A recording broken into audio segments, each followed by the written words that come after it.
บอกเลยมือบอกยามแล้วบัดนี้นัดแล้วบัดนี้นัดแล้วบัดนี้นัดประชุมแล้วบัดนี้แต่น้องผัดไทยยังประชุมยังนัดแล้วเลยเนาะเบิ่งโจ๊กอยู่ว่าเจ้าเบิ่งโจ๊กอยู่ว่าเราให้พักเนี่ยจะเบิ่งโจ๊กเจ้าฮู้อะไรสักกระดองเท่าไหร่50 ล้าน50บ่ฮะคำบาทหนึ่งบ่บ่ถูกเฮาเนาะเฮาแล้วเจ้าเท่าไหร่จ้ะ30อ้ายน่ะ45หา35นั่นแหละเบานิ้วเท่าไหร่ก็40บ่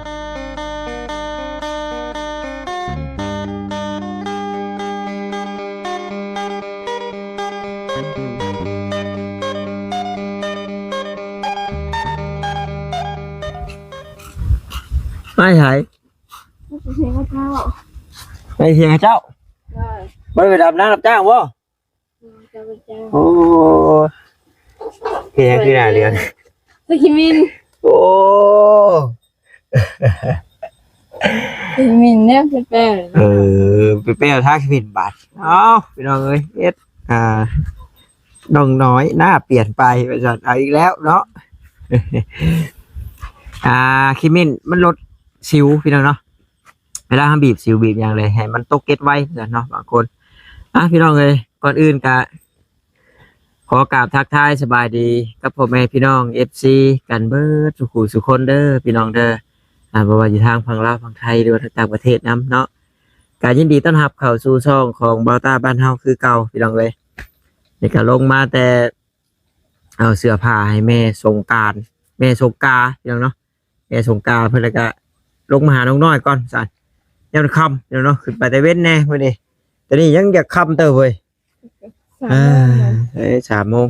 เพราะอ้ายขึ้นไปก็12 โมงเลยเด้ขนาดขึ้นมาแต่10 โมงพี่น้องเนาะใช้เวลา2 ชั่วโมงนะขึ้นไปนั่งก็หน่อยเมื่อยในการหางมาฮอดนี่นั่งใช้หน่อยตั้งเอาอย่างว่านี่หน่อยปะมานั่งเป็นสิบอกนี่ห้อยบอกเลยมือบอกยามแล้วบัดนี้นัดแล้วบัดนี้นัดแล้วบัดนัดประชุมแล้วบัดนี้แต่น้องผัดไทยยังประชุมยังนัดแล้วเลยเนาะเบิ่งโจ๊กอยู่ว่าเจ้าเบิ่งโจ๊กอยู่ว่าเราให้พักเนี่ยจะเบิ่งโจ๊กเจ้าฮู้อะไรสักกระดองเท่าไหร่50 ล้าน50บ่ฮะ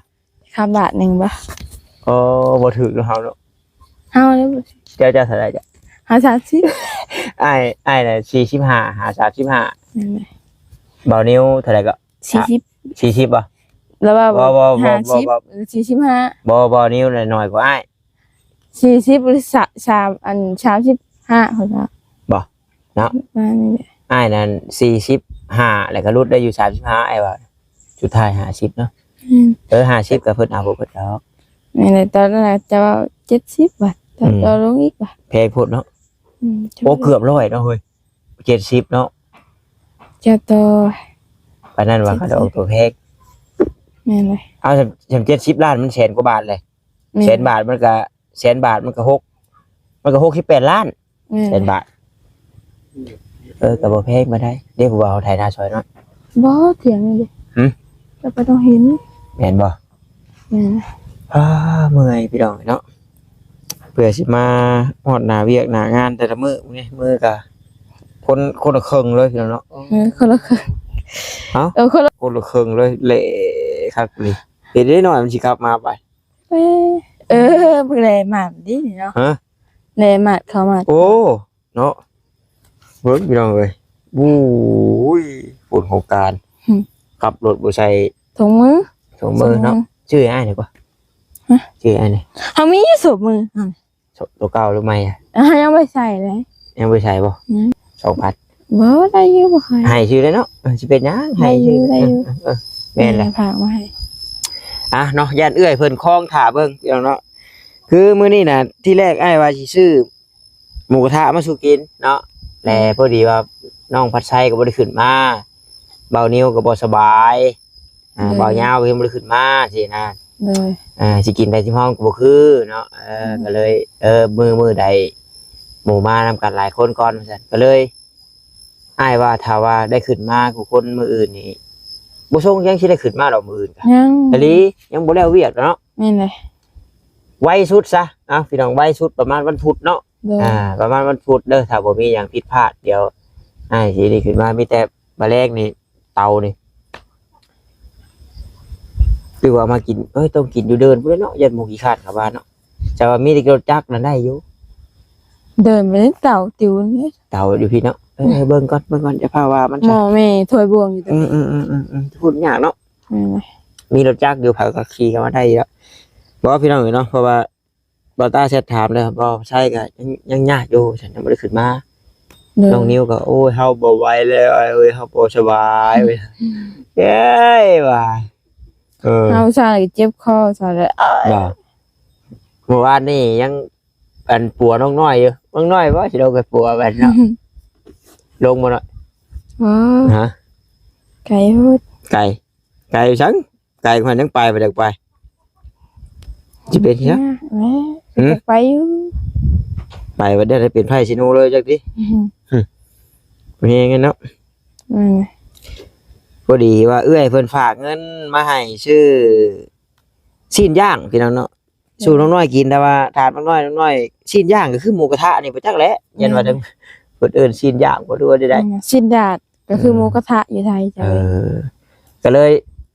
ในใดก็ได้เอื้อยเพิ่นว่าเนาะน้องน้อยอยากก็เลยซื้อบ่ได้ว่าหยังพี่น้อง เล เอ้ย ย และหมู่คู่สะดวกขึ้นมาก่อนพี่น้องเนาะอยากให้ได้กินน้ำกันซุ้มเซลแหละมันจังม่วนพี่น้องเอ้ยมันจังคัก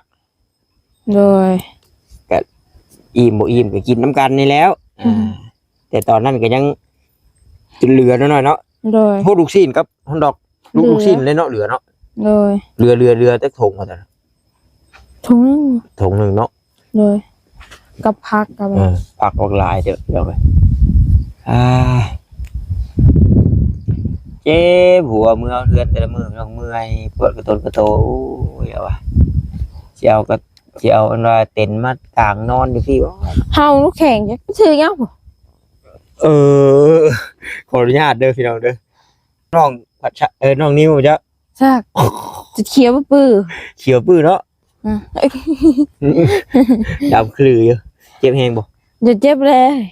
เบิ่งสิจิ้มเบิ่ง บ่า มาจะสิปัว นะเจ็บเลย มันสิเจ็บหยังมาสิเคาะเบิ่งให้เลือดแล่นนี่ น่ะแข่งเองบุ้มบุ้มไม่น่ะแข่งเฮา บ่ ยินตามหินตามแล้วบุ้ม อีตาม หิน หิน เห็นว่ามันบุ้มนะมัน หินยังต่ำก็ดอกเรียแท้ เฮาไปหากินยามมันห่วยหลาย โอ้ยบุ้มก็ให้คนเล็กกว่าอย่างแท้บุ้มมันก็นูขึ้นมาแล้ว4คนเนาะบอกแต่หัวอะไรเฮ้ยบ่ไอ้จักแล้วนี่ยันไล่เหยาะกัน จักบ่มือเลยค่ะ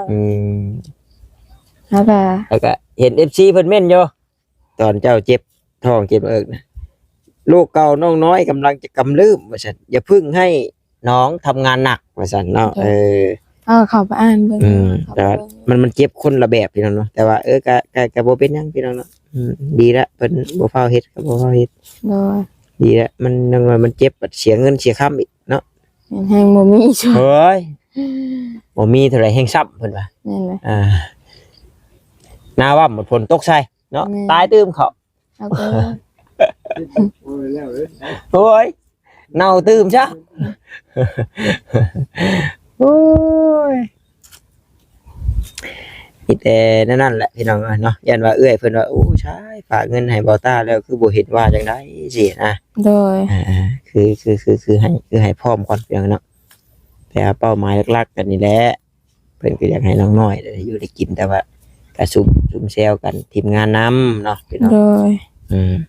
คืนลงบ่เนาะหมู่บ่ได้กินน้ำแล้วเนาะหรือว่ากินนั้นกินอย่างอื่นถาไว้หน่อย กินยัง อยากแล้วได้กินนั่นแหละ ไปกินเหรอ จะกินอยู่ฮะดิไอ้ก็บ่ได้ซื้อแล้วไอ้ก็กี่ว่าสิบ่เข้ามาทำไรพี่น้องเนาะน้องน้อยจักบ่ละเมือแล้วจักเด้ว่าได้ก็เลยไอ้มันยังเวียนอยู่เมื่อยเนาะ แม่นนะ เริ่ม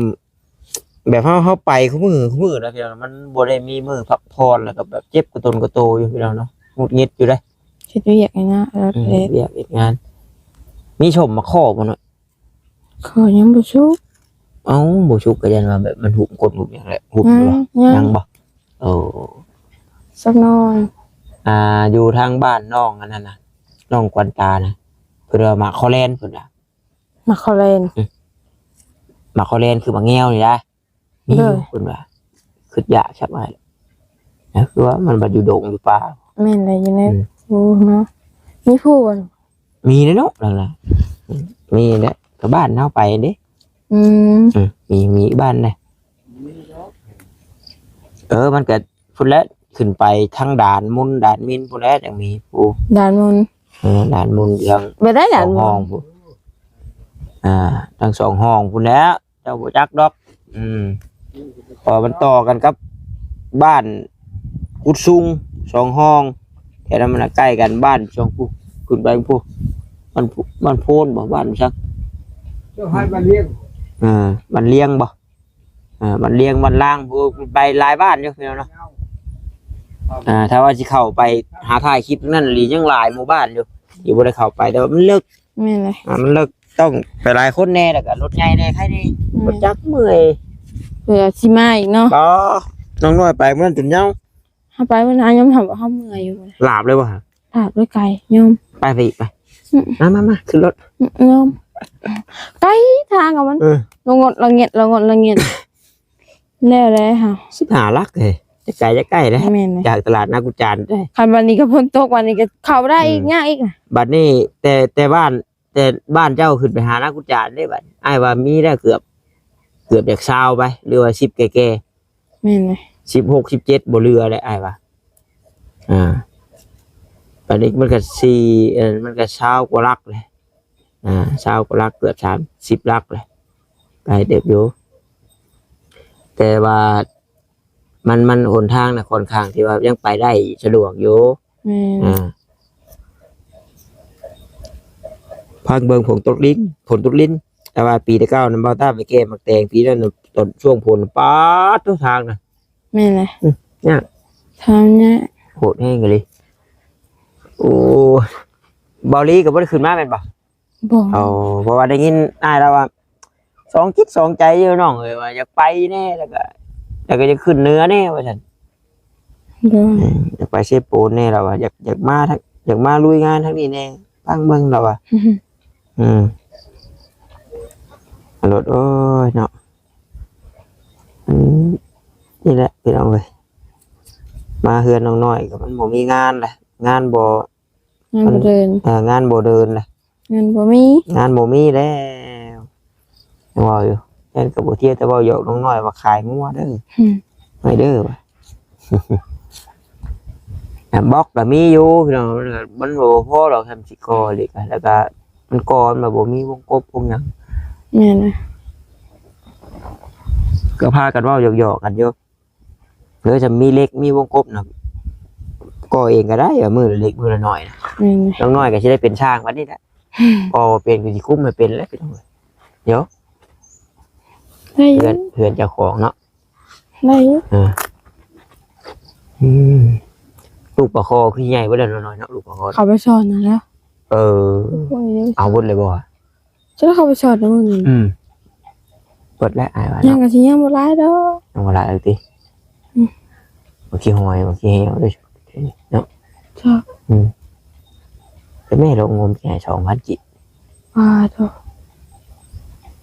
2,000ติเนาะ10,000ใครอยู่ติ20,000ก็อยู่เนาะ จักมันเป็นอะไร จะสิเป็นจังไดแต่ว่ามีปีกเลยเนาะ มันโดดเลย มันดูว่าควายลง ไว้ลงเนาะ หมูลง ปีกแฮมจับแล้วนะ บาน้อมทาง ปีกจับนั้นมันดูดเลือดบ่ดีออก เด้อ อันนี้มันดูดเลือดบ่ดีออกหน้าใสไล่สิวผ้ากระจ่างหายเลยเรื่องเนี่ยหน้าหายเลย แล้วว่าเป็นอะไรใช้ได้ท้องเช่าเลยที่บัดนี้เช่าเลยที่เนาะ เช้าแล้วไปเจ็บแล้ว ญาติตัวที่เพิ่นเคยเป็นเนาะคือว่าบ่ได้เห็นนี่แหละพี่น้องเช่าละเช่าย้อนกินยาหรือกินทั้งไม้ ทำไม ทั้งไม้แต่ว่ามือนี่สิเป็นอีกแล้วมือนี่เนาะ แม่นนี่ แพ้เลยเบิ่งน้อยๆเพิ่นเป็นแพ้เลยพี่น้องเนาะเป็นฟุดแล้วเป็นปาล์มแดงๆมือว่าตามันด้านแล้วมือว่าตาเนาะเหลือบมาบเลยแบบ มันใหม่เลยนะ ใหม่เลย มันใหม่เลย คนละครึ่งเลยเดี๋ยวเนาะโหดเลยขับรถตากแดดอันตรายเด้อ พออีกว่า นั่นแหละ ได้จะแม่ตู้บ่จะเอิ้นแม่เฒ่าเนาะระดับหน้าบ่ เลย แต่ว่าน้ำก็คือว่าแห้งขุ่นแท้ปล่อยไป ทำนาเราเลย เพิ่งบ่เนี่ย แม่ ว่าก็อินก้อนขี้ไทยคู่โครนนี่แหละ มีอยู่ร้าย มีบ่หลายเด้ เลย มีอยู่คู่บ่หลายบางทีปีนี้สิได้กินอยู่เดี๋ยวเนาะดอกดกจ้ะบ่ถ้าแม่ไปใช้ซะหน่อย ไปหาไม้น้ำเชียม ฮะไปหามาน้ำเทียม แม่ ไปไกลปานนั้นบ่เห็นมาน้ำเทียมเลย บ่มี บ่มีโอ้ยเนาะตอนนี้คืออยากศพหน่อยตอนนี้โอ้ยเดี๋ยวว่ามาขอหน้าเจ้ากับปู่กดในเสือเนาะ นะ นี่มะขามพี่น้องมะขามต่ำมะขามพระขะแยงอ่อนป้านะครับ เช็บ ครับอยู่แล้วก็เลื่อนเฟซไปช่วงนี้พี่น้องโอ้ยเห็นแต่เพิ่นจมน้ำนะอย่างใดก็แสดงความเสียมุกเสียใจน้ำเบิ่งข่าวอยู่บ่หน่อย เบิ่ง เพิ่นอยู่บ้านนุ่งดอกไม้เนาะ แม่ อายุ33 ปีพี่น้องเอ้ยจากที่อันข่าวรายงานเพิ่นรายงานว่าพอรถตู้โดยสารขับมาฮอดกลางขัวเลยแล้วปวดหากหรือว่าปวดอาเจียนเนาะ เลย ได้เพิ่นให้จอดพอจอดเลยแล้วก็ไปยืนอยู่แคมมันลาวนะไม่พนักกันกั้นนั่นครัวแล้วพี่น้องเนาะแล้วก็เห็นตามภาพวงจรนะเราก็บืนขึ้นเองแล้วเนาะ แม่น เจ้าเห็นอยู่แล้วป่ะ เห็นกระยานเจ้ามาหาอนาบ่ทันซ้ํ บืนขึ้นเองเลยรู้ว่าแบบว่าขอโทษนะเยอะแบบอ้วกแบบเอาเลยแบบจุกขึ้นรถเอ็นมันชักมันยังรถจองเลยมัน บ่นะ หัวมันดอย มีแนวมันนะแล้วบ่เราอันน่ะเห็นมัน น่าอายว่าคือว่ายังปกติเนาะแต่ละอย่างวับไปเนาะ แม่นมันต้องมีแนวอะนะ ดูว่ามีเราก้มลงอันอ้วกรถมีแนวจ้องตาปิ้งคือได้หนังนี่ยับ บ่มันก็มีแนวจนเป็นตำนานเนาะขัวนะ มีแนวจ้องตาปิ้งรถความจิตความใจอยากให้ดุด้วยเนาะ แม่น นะโอ้ยเห็นเพิ่นมาเล่าเรื่องโน่นนี่นั่นอยู่ลายอยู่พี่น้องเลยว่าโอ้ยเนาะสิได้พี่น้องเลยชีวิตคนเฮาบ่แน่บ่นอน แม่น ตื่นมื้อเช้าเห็นหน้าจังว่ายังคือเพิ่นว่าอีหลี แม่น บริจาคได้พี่น้องว่าโรคนิ้วบัดตื่นกระสอบเรายัดถุงยางใช้กระสอบเด้คือเลยตายเลยเพิ่นว่าซบพิษขัวเด้ขัวได้แคบขัวน่ะรอเฮาตกใจเบิดได้เพิ่นบีบแกกเลยเอ้ากระสอบเนาะเขายัดกระสอบขี้เหงื่อเฮ็ดยืงอยู่เหนื่อยใช่ เอาน้ำขัวแล้วน้ำขัวบ้านขวมมานี่ขวบ้านนาคำใต้ ผัวมาทำใต้ ว้ายอ้ายเพิ่นเขาตกใจเบิดเพิ่นว่ากี่ว่าเพิ่นตื่นจังบัดฮอดบ่อหินกาวแซงรถโควิดเพิ่นว่าฉันแม่นรีดเฮาเพิ่นว่าอ้ายไปก่อนเพิ่นเด้ เชียงนะไป เชียงอยู่เมื่อยอยู่ เมื่อยยังแรง ใครแน่แต่ว่ารอบดึกเดี๋ยวบ่มีแมงไหม้พี่น้องแต่ว่าเมื่อพอดีกระเทินนี่จักก็ได้แมงไหม้จักก็ได้งัวควายมาแบ่มันยังบ่เข้าคอกนะ แม่น แต่ว่าเลิกขึ้นไปลีแล้วก็ชัดมันเข้าคอกแล้วก็ใครในช่วงหัวแรงๆโอ้ยแต่ว่ามื้อนี้บ่คือสิมื้อบ่ค่ำดอกมื้อนี้จักหน่อยก็มื้อแหละพี่น้องเอ้ยโอ้เราได้อูใหม่เว้ยได้3อันแล้วบัดนี้ บ่ใช่ซื้อมา พอได้ชื่อมา แม่น พักแล้วบัดฉันสินอนนะบัดเนาะสินอนแหละ จะมีนอนทำสิอยู่จะมีนอนทำสิอยู่บัด เพิ่นสิมาบ่มื้อนี้เนาะบ่ได้แซวเพิ่นก่อน เดี๋ยวยังบ่แล้วเวียกแล้ว เคยไหมไพ่ไหมสละโสดและพี่น้องเนาะใกล้แล้วหน่อยใกล้สิได้เต้นระวงแล้วไปบ่ไปเนาะเพิ่นเชิญเนาะไปช่วยเวียกช่วยงานไปเต้นระวงแล้ว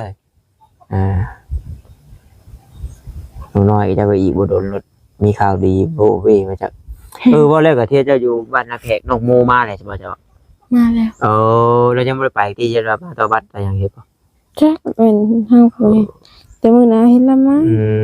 บ้าตาว่าสิแวะเข้าไปลิ้นน้ำน้องต้นกล้าเพิ่นจะมือเนาะ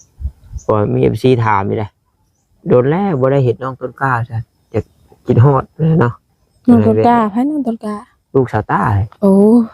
เลย ลูกสาวกาน้องต้นกล้าพี่น้องเนาะลูกสาวต้าป่ะพี่น้องเนาะคลิปนี้ก็บ่มีหยังหลายดอกพี่น้องพอดีว่าลงมาแต่เฮือนหรือว่าบ้านป้าน้องบุญตาแล้วก็มาแวะนี่พี่น้องมาแวะเฮือนน้องน้อยFC เพิ่นสิว่าลืมน้องน้อยเนาะ ก็เห็นอยู่พี่น้องเพิ่นเม่นก็ FC เพิ่นก็กำลังเริ่มติดตามน้องบุญตาน้องแพรว่าแล้วบางคนก็ชอบน้องน้อยถ้าดูน้องน้อยคลิปอื่นก็บ่ปานใดว่าซั่นก็บ่เป็นหยังพี่น้องเนาะ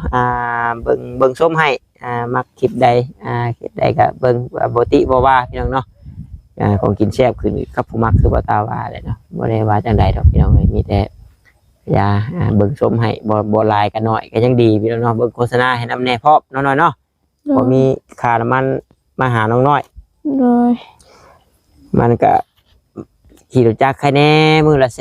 นพี่น้องเนาะถ้าขี่รถใหญ่ก็มือละ300,000มือละ200,000มือละ200,000บ่ไหวขนาดมือรถจักรก็ยังนี่ไปแบบเลาะไกลๆแน่ก็มือละ120,000 130พี่น้องโดยเฉพาะค่าน้ำมันก็ได้เพื่อสิเบิดเดือนเบิดดาวเอายังว่าสิมาชนเดือน โอเคพี่น้องเนาะอยู่ดีพี่แห้งเบ่ทุกคนเด้อพี่น้องเด้อแล้วก็ขอบมุกขอบใจหลายๆเด้อเอื้อยเด้อเนาะหรือว่าคุณพี่เนาะเพิ่นก็อยู่ทางฝั่งไทยแหละแต่ว่าตอนนี้เพิ่นไปอยู่อเมริกาพี่น้องเอ้ยเนาะเพิ่นก็เฮ็ดเวียกเฮ็ดงานอยู่พุ่นเพิ่นก็บ่ได้มีจุดประสงค์ออกสื่อออกนามดอกมีแต่ว่าติดตามเบิ่งน้องๆทั้งน้องน้อยแหละเพิ่นว่าฮักแพงถึกชะตาจังใดก็บ่ฮู้เนาะแล้วก็ฝากเงินฝากคำมาให้ซื้อเนื้อย่างหรือว่าซีนดาดนั่นแหละบ้านเฮาก็ได้หรือว่าน้องน้อยเพิ่นอยากอีหยังว่าซั่นก็แล้วแต่จัดแจงเอาเองเด้อว่าซั่นเนาะโอเคเนาะขอให้เอื้อยอยู่ดีมีแรงร่ำรวยเงินทองปังๆเนาะเฮงๆสุขภาพร่างกายแข็งแรงสาธุพี่น้องบ๊ายบาย